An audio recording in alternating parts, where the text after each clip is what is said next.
परम सम्माननीय अग्रणी परिचालक ऋतिक देवता मोर प्रणाम।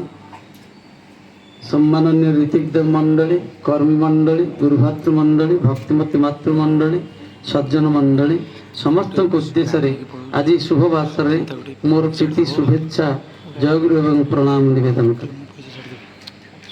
परम दयाल अपार करुणारू जहाँ आम पूर्व शुणिले श्रद्धेय शिशिर भाई तांकर नवजातक पुत्र संतान सत्यर स्वनक्षत्र जन्म दिवस अवसर रे सत्संग माध्यम से शिशुपुत्रटीर मंगल प्रार्थना करने जो अपूर्व सुजोग देइछन्ति मुझे दयालंकर आत्मचरण प्रार्थना निवेदन रखी से शिशु संतानटी तार समस्त जीवन दे प्रभु को प्रतिष्ठा करि चालू सुस्थ स्वस्थ सुदीर्घ मंगलमय जीवन नहीं से जीवन रे सार्थक अर्जन करू एवं श्रद्धेय शिशिर भाई तांकर परिवार परिवेश व्यष्टि समष्टि उपस्थित समस्ते से दयालंकर अपार करुणार अधिकारी हूँ। जहाँ पूर्व सम्मान्य हरिकृष्ण भाई कहते सेतिकी टाण नथिले मनीष ठाकुर सत्संग करेना। सत्संग करवा एवं सत्संगर सुजोग दबा यहाँ भाग्य थिले मिले। सत्संग कथा तो बहु भाव कहुई कहले घंटा घंटा चली आज जे प्रसंग ये शिशु संतानटीर जन्मदिन ठाकुर गोटे बाणी कहूँ ठाकुर कहते तुम्हें आजीवन सत्संगी हो पार आकुमारी हिमाचल दीक्षा दी पार तुमर जाजन रे समस्त को मंत्रमुग्ध कर दे पार किंतु मोर कथा गुड़िक जदि तुमर भविष्यत वंशधर मान भितर ठीक ठीक भाव चरई दे न पारिल ताहले तुम मत ठकीदेल। ये पानीटार गुरुत्व समस्ते उपलब्धि करने दरकार। यहाँ कहीं कहूँ ना जो कहते रंजन भाई कथा रंजन भाई श्राद्ध को भी गाँव को जाइए समस्ते रंजन भाई दीक्षा नहीं पुओ द्वितीय पुरुष शिशिर भाई एवं तांकर पुओ जी सत्य से हूँ तृतीय पुरुष। श्री ठाकुर कहते तृतीय पुरुष थर्ड जेनेरेशन अनेकटा इनहेरिट करे अर्थात तार वंश परंपरार बहुत किछि तृतीय पुरुष पाखे मिले। यही सत्य जो छोट छुआटी जन्म होती वर्षे है यही जना पड़ुची जे रंजन भाई कौन थे रंजन भाई त्याग निष्ठा तितिक्षा किभली थिला एवं ये जो तृतीय पुरुष तीन पुरुष धरी से माने ठाकुर धरी चली यहीटा हूँ आमर साधनार सार्थकता। जदि मो परे मो घरे ठाकुर फोटो रहिलानी मोर पिला माने मोर उत्तराधिकारी माने ठीक ठीक भाव में ठाकुर को नहीं न चलिले ठीक समय उपयुक्त समय नियमित भाव में नाम ध्यान इष्टवृत्ति प्रार्थना हेलानी सत्संग हेलानी गुरु भाई मान को डाकी आप्यायन करागलानी उत्सव महोत्सव एसबू हेलानी ताहले ठाकुर कहते तुम्हें मत ठकीदेल। आम बहुत विराट बड़ बड़ मंदिर करूँ विराट बड़ महोत्सव करूँ बहुत लोक को खाया देख आप्यायित करूँ मो जाजन रे कला फटेक बहुत किसी कहीदे पारे आपण मत बहुत बाहा कर दे पारती। जदि मो परे ठाकुर जिनस मो घरे न रहा एवं किभली रहिबो जो कहली उत्तराधिकारी आम कहूँ उत्तराधिकारी रंजन भाई को उत्तराधिकारी शिशिर भाई उत्तराधिकारी शब्दर अर्थ होची उत्तर उत्तर उत्कृष्ट यहाँ हूँ कौन कंपेरेटिव डिग्री तापर सुपरलेटिव डिग्री हूँ उत्कृष्ट अर्थात रंजन भाई जहाँ थिले तांको पुओ शिशिर भाई से उत्तर हेबे अर्थात तांको ठारू अधिका हेबे जोटा कहती बाप से बेटा ज्यादा आउ उत्कृष्ट किए हम ये सत्य उत्कृष्ट ये जो तृतीय पुरुष श्री श्री ठाकुर से धाराटा आम मान को देइचंती किंतु आजिकल जो भाव में देखा जाए रंजन आमर शिशिर भाई पाखे बहुत पैसा अच्छे समझ जानते सी चाहते से गोटे बड़ पार्टी दे पारि था सांगसाथी बंधु बांधव से जो लाइन रे अच्छा समस्ते कोटिपति समस्ते पैसा पदे था समस्ते आसी बड़ बड़ खाम दे था आउ चिकेन मटन आउ जहाँ जहाँ सब आजिकल होते कौन हो पारि था जो कथा हरिकृष्ण भाई कहते सी किंतु ता करना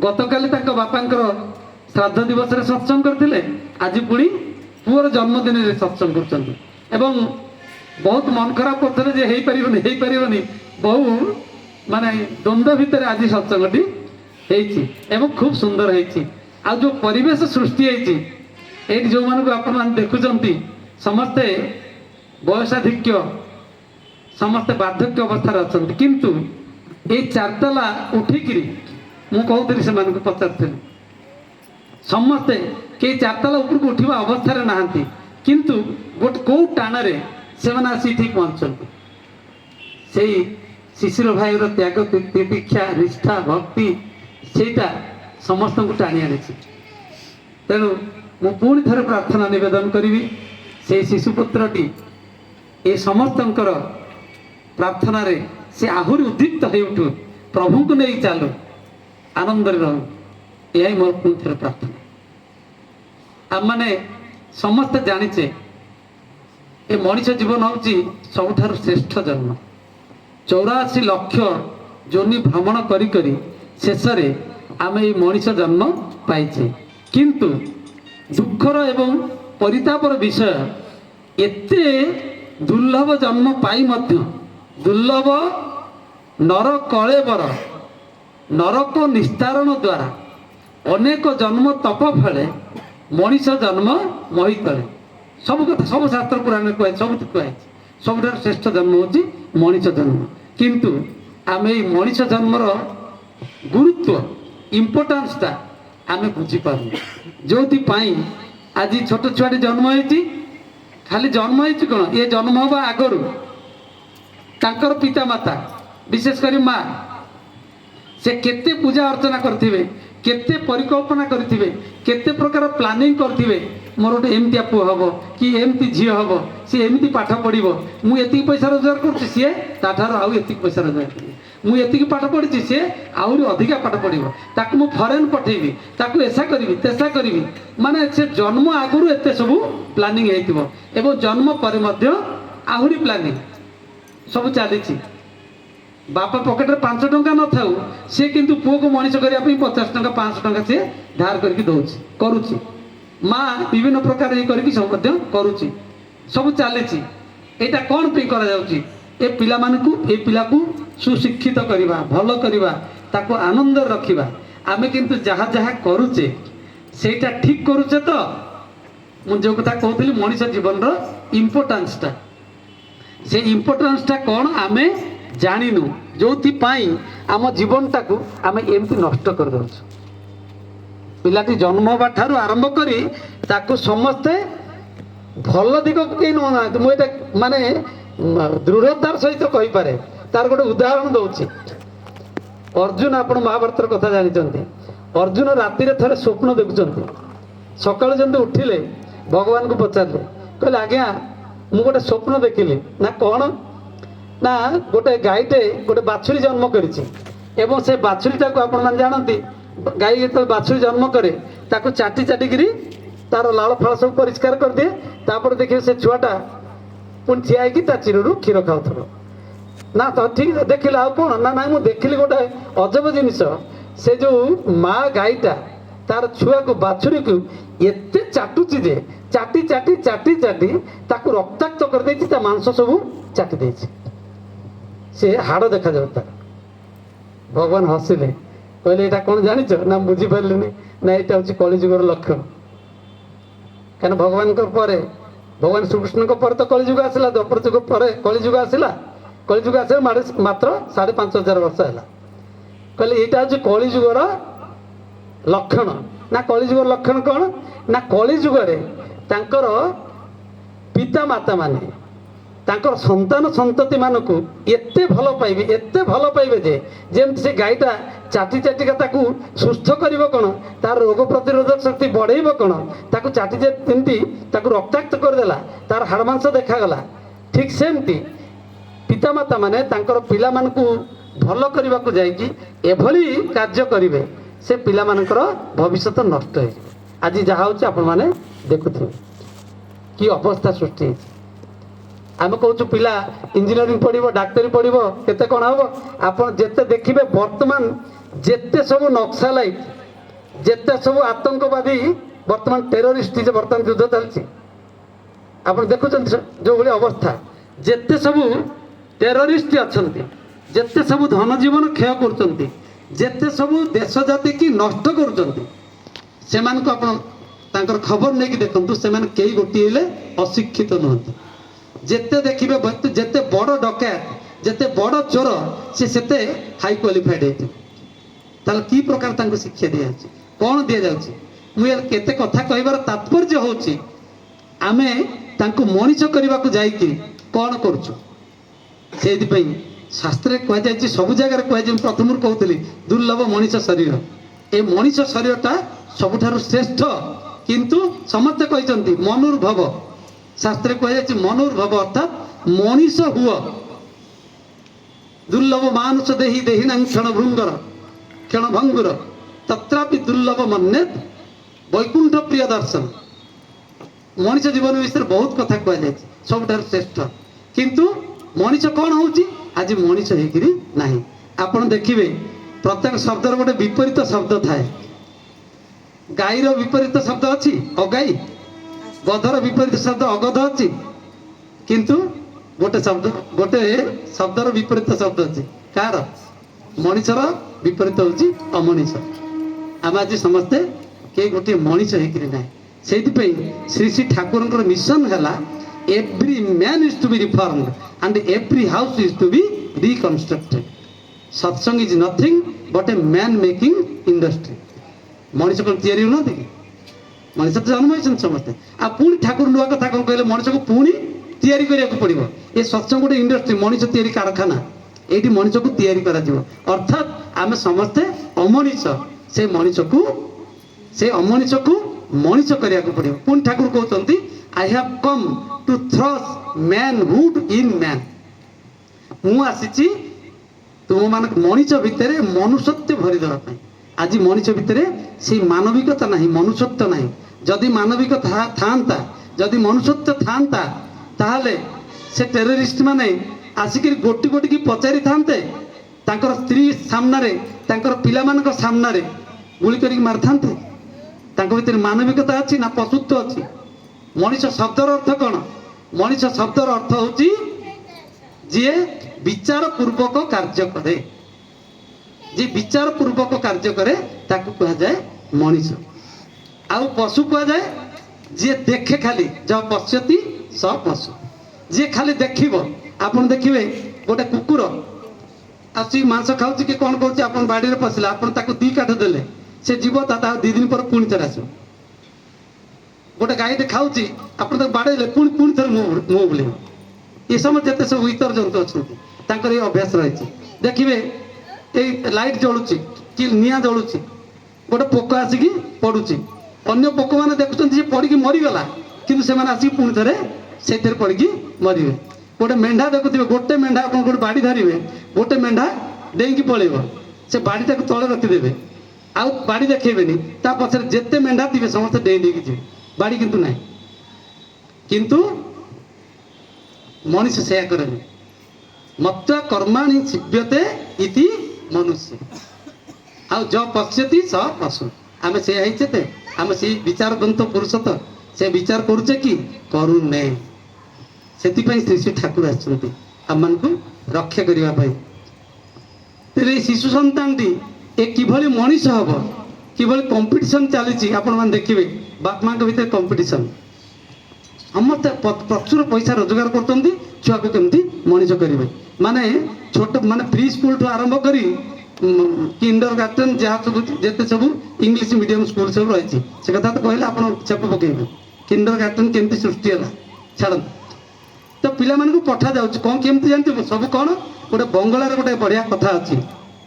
ସେ କହୁଛି, ଗୋଟେ ଛୁଆ କହୁଛି, ବାବାର ଇচ্ছে ଇଞ୍ଜିନିୟର, মায়ের ইচ্ছে ডাক্তারি, জেঠুর দাদুর ইচ্ছে উকিল হব, জেঠুর ইচ্ছে মাস্টারি, ইচ্ছাগুলো কেমন যেন ভেবেই আমি কেউ তো আমায় বললো না তো ফোকা মানুষ।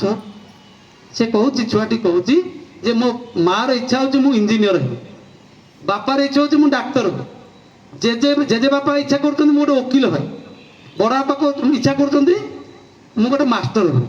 କାରଣ ସମସ୍ତେ ଭଲ ପାଆନ୍ତି, ସମସ୍ତେ ପିଲାର ମଙ୍ଗଳ ଚାହାନ୍ତି, ବିଭିନ୍ନ ଲୋକ ବିଭିନ୍ନ ପ୍ରକାର ଗୁରୁଜନ ମାନେ ଚାହୁଁଛନ୍ତି। ସେ କହୁଛନ୍ତି ଇଚ୍ଛାগুলো କେମন যেন, ଏ ସମସ୍ତଙ୍କର ଇଚ୍ଛା କେମିତି ମୁଁ ବୁଝିପାରୁନି, ମୁଁ ପାଗଳ ହେଇଯାଉଛି। କେହି ମୋତେ କହୁନାହାନ୍ତି ଯେ ତୁ ଗୋଟେ ଭଲ ମଣିଷ। ବାସ୍ତବିକ ସେ ଆମେ ଆଜି ପିଲାମାନଙ୍କୁ ଡାକ୍ତର କରିଛେ, ଇଞ୍ଜିନିୟର କରିଛେ, ପ୍ରଫେସର କରିଛେ, ବୈଜ୍ଞାନିକ କରିଛେ, ସବୁ କିଛି କରିଛେ, କିନ୍ତୁ ଭଲ ମଣିଷ କରିନି। କିନ୍ତୁ ସମସ୍ତେ ଏକଥା ସ୍ୱୀକାର କରିବେ, ଯଦି ଜଣେ ଭଲ ମଣିଷ ହବ ସେ ଭଲ ଡାକ୍ତର ହେଇପାରିବ, ଯଦି ଭଲ ମଣିଷ ହବ ସେ ଭଲ ପ୍ରଫେସର ହେଇପାରିବ, ଯଦି ଭଲ ମଣିଷ ହବ ଭଲ ଇଞ୍ଜିନିୟର ହେଇପାରିବ। ତାହେଲେ ପ୍ରଥମେ କ'ଣ ଦରକାର? ପ୍ରଥମେ ଭଲ ମଣିଷ ହବା ଦରକାର। ଆଉ ସେ ମଣିଷ ହବା ପାଇଁ ମଣିଷ ତିଆରି କାରଖାନାକୁ ଆସିବାକୁ ପଡ଼ିବ। କୌଣସି ସ୍କୁଲ, କଲେଜ, ୟୁନିଭର୍ସିଟିରେ, କୌଣସି ଜାଗାରେ ଏ ମଣିଷ ହବାର ପାଠ ପଢ଼ା ଯାଉନାହିଁ କି ପଢ଼ା ଯିବ ନାହିଁ। କାରଣ ସେ ଚାବିକାଠିରେ କେବଳ ତାଙ୍କ ପାଖରେ। ସିଏ ଆସନ୍ତି ମଣିଷକୁ ତିଆରି କରିବା ପାଇଁ, ମଣିଷକୁ ରକ୍ଷା କରିବା ପାଇଁ। କୌଣସି ଧନ ଜନ ଯାହା କିଛି ବିଜ୍ଞାନ କୁହନ୍ତୁ, ଯାହା କିଛି କୁହନ୍ତୁ, କିଛି କିନ୍ତୁ ରକ୍ଷା କରିପାରିବ ନାହିଁ। କେବଳ ମନୁଷ୍ୟତ୍ୱ ହିଁ ରକ୍ଷା କରିବ।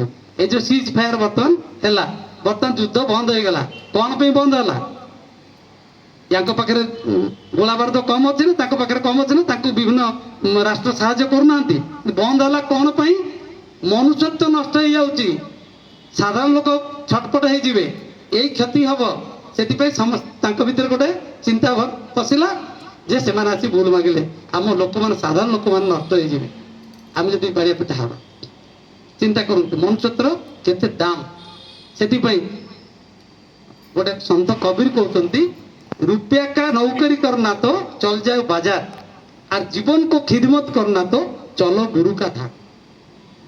जदि पैसा रोजगार करेंगे, बजार पैसा उड़ूची जी नहीं सी पैसा रोजगार कर जड़े भल काम करके पैसा रोजगार कर जेको चाकरी व्यवसाय चाष कर रोजगार कर आउ जन स्टाफिंग करके भी मनीष मारिकी भी लक्ष लक्ष कोटी कोटी टका भी रोजगार कर किसी असुविधा नहीं, पैसा रोजगार कर किसी असुविधा नहीं। किंतु जीवन को खिदमत करना तो चलो गुरु का धार। ए जीवनटा को मुझे बंची केमी जीवी, राति केमी शांति शोबी, केमी सुस्थ शरीर नहीं कि रही, केमी मो मनर अवस्था ठीक रमी परिवार भीतर मोर शांति रहा। कि पैसा दे पारे कि कौन वैज्ञानिक कहीपर कि कौन किसी केवल गुरु पाखक गले से यहाँ शिखेदे। तेरे जहा से शिशु सन्तान समय गले सारदा शिशु सन्तान आज ताकू वर्षे है आम समस्ते आमर गोटे धारणा जे छोट छुआटे से तो बर्तमान कथा कही पारनी, किसी बुझी पारनी, किसी जानी पारनी।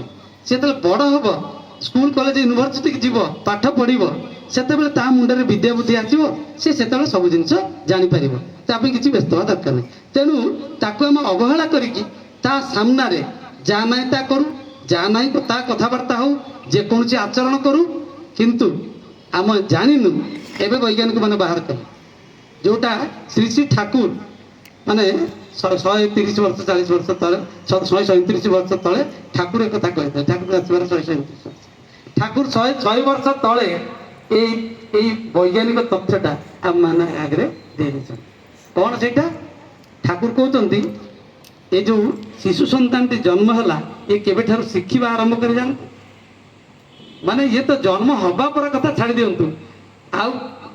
ठाकुर कहते गोटे मनीष तार जन्म हबार 20 वर्ष आगुरी से जन्म हो सके।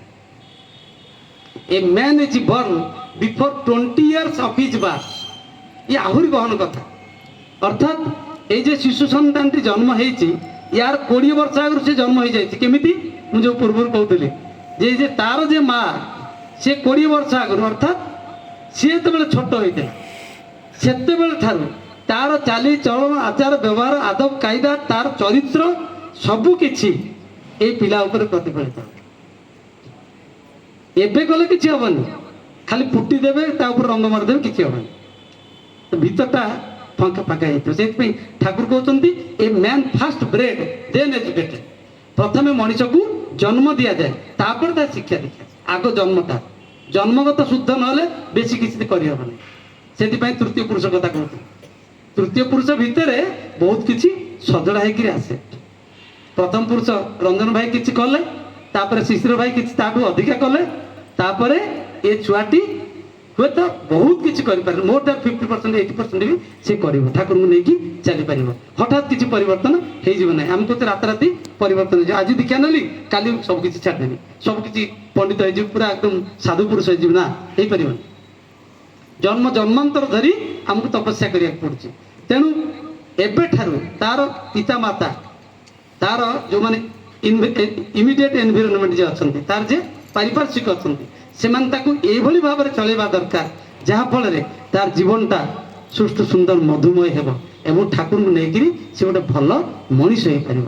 ତାର ନୀତିବିଧି ନିୟମ ଶ୍ରୀ ଶ୍ରୀ ଠାକୁର ଦେଇଛନ୍ତି। ସେଇ କଥାଟି ସେଇ ଶ୍ରୀ ଶ୍ରୀ ଠାକୁରଙ୍କର ବାଣୀଟା କହିଦେଇ ଶେଷ କରିବା। ଠାକୁର କହୁଛନ୍ତି ଏଇଟା ବିଶେଷ ଭାବରେ କାହା ଉପରେ ନିର୍ଭର କରେ ନା ମା ଉପରେ। କାରଣ ମା ଜନ୍ମ ଦିଏ।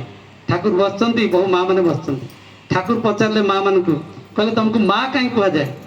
ଜଣେ ସାହସ ବାନ୍ଧିକି କହିଲା, ଠାକୁର ଆମେ ସନ୍ତାନ ମାନଙ୍କୁ ଜନ୍ମ ଦଉ ତ, ତେଣୁ ଆମକୁ ମା କୁହାଯାଏ। ଠାକୁର କହିଲେ ନା, ତ ଆଉ ଗୋଟେ ନାଁ ଅଛି ଜନନୀ। ଯିଏ ଜନ୍ମ ଦିଏ ତାକୁ ଜନନୀ କୁହାଯାଏ। ସେ ମା ହେଇପାରିବନି। ସମସ୍ତେ ଜନନୀ ହେଇପାରିବେ। ଯେଉଁ ଅବୈଧ ସନ୍ତାନ ମାନେ ଜନ୍ମ ହଉଛନ୍ତି ସେମାନେ ଜନ୍ମ କରିପାରିବେ, କିନ୍ତୁ ମା ହେଇପାରିବେନି। ମା କିଏ ସେ? ନା ଯିଏ ମାପି ଦିଏ। ତୁ ତ ସନ୍ତାନକୁ ମାପି ଦଉ ବୋଲି ତତେ ମା କୁହାଯାଏ। ଆଜିକାଲି ମା ମାନେ ସନ୍ତାନକୁ ମାପି ଦେଇପାରିବେ? କ'ଣ ମାପିବେ ଜାଣିଛନ୍ତି? ସବୁ ଜିନିଷ। ସେ ଗୋରା ହବ କି କଳା ହବ, ଡେଙ୍ଗା ହବ କି ଗେଡ଼ା ହବ, ସେ ନକ୍ସଲାଇଟ୍ ହବ କି ସାଧୁ ପୁରୁଷ ହବ କି ମହାତ୍ମା ହବ କି ପୁରୁଷୋତ୍ତମ କି ଭଗବାନ ହବ, ତା ମୁଣ୍ଡରେ କେତେ ଚୁଟି ହବ, କେତେ ବର୍ଷ ବଞ୍ଚିବ, ସବୁ ସବୁ ଗର୍ଭାବସ୍ଥାରେ ସବୁ ସ୍ଥିର କରିଦିଆଯାଏ। ସେଥିପାଇଁ ଆପଣ ଜାତକରେ ଦେଖିଥିବେ ସବୁ ସେଇ କଥା ସବୁ ଲେଖାଯାଏ। ବିଧାତା ଲିଖିତ ଲଲାଟ ପଟରେ ଯୋଉ 120 ବର୍ଷ ପର୍ଯ୍ୟନ୍ତ ସବୁ ହିସାବ କରିକି ଲେଖାଯାଏନି। ଏତିକି ବର୍ଷ ପର୍ଯ୍ୟନ୍ତ ଏତିକି ଦଶା, ଅମୁକ ଏତିକି ଦଶା, ସମୁକ ସେତିକି ଦଶା, ସବୁ ଲେଖି ଆଣ୍ଟିସିପେଟ୍ କରି ସବୁ ଜିନିଷ ହିସାବ କରିକି ଲେଖି ଦିଆଯାଏ। ଅର୍ଥାତ୍ ସେ ଆଗରୁ ସବୁଗୁଡ଼ାକ ସ୍ଥିରୀକୃତ ହେଇଯାଏ। ତେଣୁ ସେ ସନ୍ତାନଟା ଦେଖନ୍ତୁ 20 ବର୍ଷ ଆଗରୁ ସେ ଜନ୍ମ ହେଇସାରିଥାଏ। ତେବେ ଯାହା ହଉ ସେ ଜନ୍ମ ହେଲା ପରେ ତାକୁ ପରିଚର୍ଯା କରିବାକୁ ପଡ଼ିବ। ଯାହା ତ ହେଇଯାଇଛି ହେଇଛି, ମାନେ ବୋହିଗଲା ପାଣି ଛାଡ଼ ତେଣିକି, ବନ୍ଧ ଦିଅ ପାଣି ରହୁ ଏଣିକି। ଗୋଟେ ହେଉଛି ପ୍ରିଭେଣ୍ଟିଭ୍ ମେଜର, ଆଉ ଗୋଟେ ହେଉଛି କ୍ୟୁରେଟିଭ୍ ମେଜର। ସନ୍ତାନଟି ଜନ୍ମ ହେବା ଆଗରୁ ବିବାହଟାକୁ ଠିକ୍ କରିବାକୁ ପଡ଼ିବ, ତାପରେ ନିୟମ ଅନୁସାରେ ସନ୍ତାନ ଜନ୍ମ କରିବାକୁ ପଡ଼ିବ। ଆଉ ଯଦି ଜନ୍ମ ହେଇଯାଇଛି ତାକୁ କ୍ୟୁରେଟିଭ୍ ମେଥଡ଼ରେ ତାକୁ ଠିକ୍ କରିବାକୁ ପଡ଼ିବ। ସେ କ୍ୟୁରେଟିଭ୍ ମେଥଡ଼ଟା ହେଉଛି ସନ୍ତାନ ପରିଚର୍ଯା। ଠାକୁର କହୁଛନ୍ତି ନାରୀ ଠାରୁ ଜନ୍ମେ ଏବଂ ବୃଦ୍ଧି ପାଏ, ତେଣୁ ନାରୀ ଜନନୀ। ଆଉ ଏମିତି କରି ହିଁ ସେ ଜାତିର ବି ଜନନୀ। ନାରୀର ଶୁଦ୍ଧତା ଉପରେ ଜାତିର ଶୁଦ୍ଧତା ନିର୍ଭର କରୁଛି। ସ୍ଖଳିତ ନାରୀ ଚରିତ୍ରରୁ ବ୍ୟର୍ଥ ଜାତି ଜନ୍ମ ଲାଭ କରେ। ବୁଝି ଦେଖ ନାରୀର ଶୁଦ୍ଧତାର ପ୍ରয়োଜନୀୟତା କେତେ। ଯତ୍ର ନାର୍ଯ୍ୟସ୍ତୁ ପୂଜ୍ୟନ୍ତେ ରମନ୍ତେ ତତ୍ର ଦେବତା, ଯତ୍ର ତସ୍ତୁ ନ ପୂଜ୍ୟନ୍ତେ ସର୍ବାସ୍ତତ୍ର ଫଳା। ଏ ମା ମାନଙ୍କ ଉପରେ ସବୁ କିଛି ନିର୍ଭର କରେ। ତେଣୁ ଠାକୁର କହୁଛନ୍ତି ଏ ମା ହିଁ ତାର ସବୁ କିଛି। ଏ ମା ତାକୁ ଶିଖେଇବ ବିଶେଷ ଭାବରେ 99.99, ଆଉ ସମସ୍ତେ 0.01% ଶିଖିବେ। ମା ହିଁ ସବୁ ଶିଖେଇବ। ସେମିତି ମା ଉପରେ ସବୁ କିଛି ନିର୍ଭର କରେ। ଠାକୁର ଆଉ ଗୋଟେ ବାଣୀରେ କହୁଛନ୍ତି, ମା ହେବା କି ସହଜ କଥା, ସନ୍ତାନ ପ୍ରସବେ ହୁଏ ନା ମାତା। ସନ୍ତାନ ପ୍ରସବ କଠିନ ଯଦିଓ, ସନ୍ତାନ ପାଳନ ସହଜ ନୁହେଁ। ସନ୍ଧିଚ୍ଛା ସହ ବୁଦ୍ଧିମତୀ ଦକ୍ଷ ନିପୁଣା ହେବାକୁ ହୁଏ। ଆଚାର ବ୍ୟବହାର ସୁପଟୁତା, ସେବା ନିୟମନ ସାହାଯ୍ୟ ବୁଦ୍ଧି, ଏହା ନ ରହିଲେ କୌଣସି ଝିଅଙ୍କର ସନ୍ତାନ ଜନ୍ମରେ ନାହିଁଟି ଶୁଦ୍ଧି। ତେଣୁ ତ କହେ ଝିଅ ମୋର ସନ୍ତାନ ଜନ୍ମ ଦେବାର ଆଗେ, ଉମାଙ୍କ ପରି ଉଠତୁ ଜାଗି, ଦୁନିଆକୁ ସଜା ସେପରି ଲାଗେ। ଏ ଗୋଟିଏ ଗୋଟିଏ କଥା ଯଦି ଆଲୋଚନା କରାଯିବ 1-2 ଘଣ୍ଟା ଲାଗିବ।